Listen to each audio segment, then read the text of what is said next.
ดวนตอนนี้เท่าตุนเอหรือว่าบุญเอ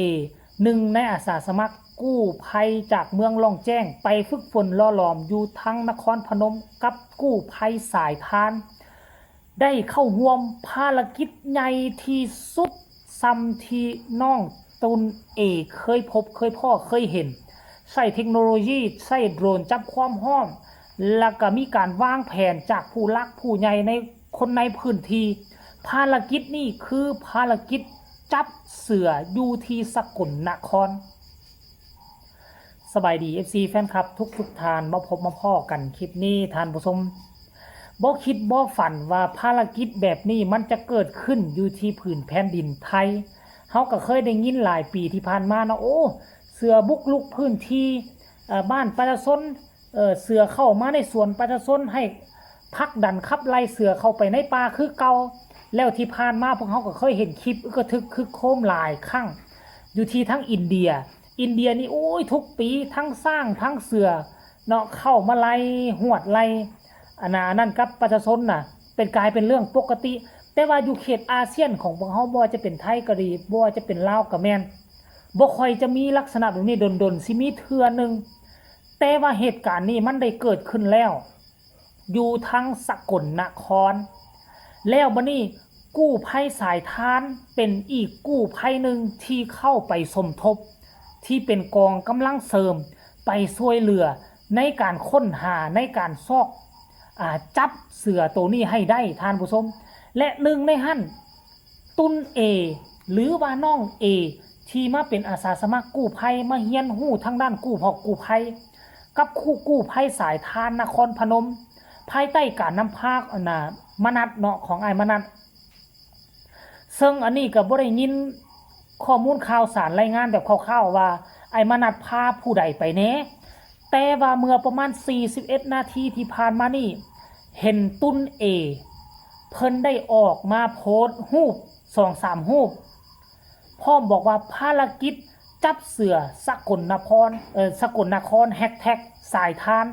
นั่นหมายความว่าตุนเออยู่ในงานตัวนี้ห่วมภารกิจอันนักอึ้งตัวนี้เลยท่านผู้ชม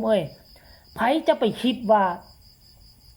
ทั้งกู้ภัยสายทานจะอนุญาตให้ตุนเอเข้าห่วมนำซึ่งมันเป็นภารกิจที่ยิ่งใหญ่ขั้นกรณีว่าเฮ็ดสำเร็จได้นี่คือเป็นผลงานของทุกๆคนเนาะแล้วมันก็มีความเสี่ยงอีกตืมเฮาบ่ได้ไปห้อมจับหมูจับหมาได้แต่ว่าไปจับเสือได้ทุกคนจับเสือเฮ้ย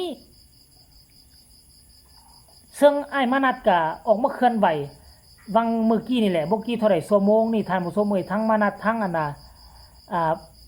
น้องเอก็ได้แล้วก็บ่คิดบ่ฝันว่าภารกิจนี่ตุนตายจะได้รับเกียรติเข้าไปนำโดยตุนตายตุนเอจะได้รับเกียรติเข้าไปร่วมนำซึ่งการเข้าไปร่วมในครั้งนี้ก็ถามว่าจะช่วยอีหยังมากมายได้หลายบ่ก็ถือว่าบ่เพราะน้องยังเป็นกู้ภัยฝึกหัดการที่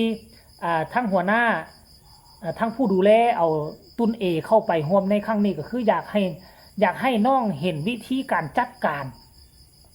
วิธีการวางแผนวิธีการจัดการเวลาเจอปัญหาเวลาเจอเรื่องขึ้นมาต้องจัดการแนวนี้คืออยากเอาน้องไปสังเกตเบิ่งวิธีการทำงานของกู้ภัยมืออาชีพเขาเจ้าเฮ็ดแนวใด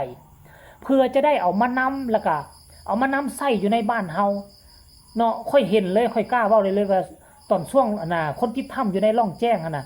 คือทีมงานฝ่ายลาวนี่คือบ่ฮู้เลยนะต้องอาศัยทีมงานฝ่ายไทยเป็นผู้นำทางเป็นผู้นำภารกิจควรจะเฮ็ดแล้วนี่เป็นขั้นเป็นตอนนี่ถ้าหากว่าตุนเอสามารถเฮียนฮู้จุดนี้ได้นะถ้าเกิดปัญหาขึ้นในประเทศลาวในอนาคตตุนเอจะสามารถจัดการและดำเนินการได้รายละเอียดอยากให้ทุกคนไปชมคลิปนี้เนาะคลิปนี้ในคณะวางแผนและใช้โดรนจับความร้อนไปชมพร้อมกันเลยไหนอ่ะนี่นะเดี๋ยวนี้ต้องใส่ครับใช่แงนเลยเราไปมองที่แรกเลยค่ะเขาเลยเอารายนึงต้องไปดับ เข้าไปแล้ว หรือว่าเสือ หมาไปแล้วแงนบนหัวเลยครับบนหัวเขามีวิทยุกันอยู่นะ